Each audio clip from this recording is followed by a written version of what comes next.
Geçmez oldu buradan kardeşin yolu.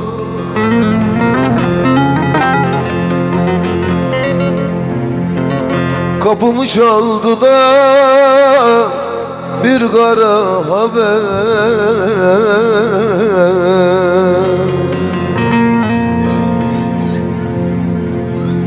Kırıldı gönlümün kanadı kolum.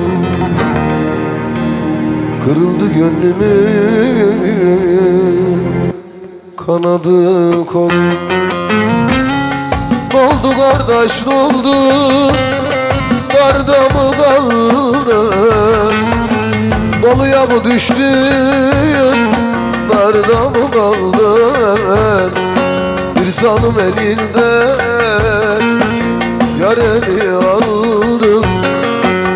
Antep'im Maraş'ım başıma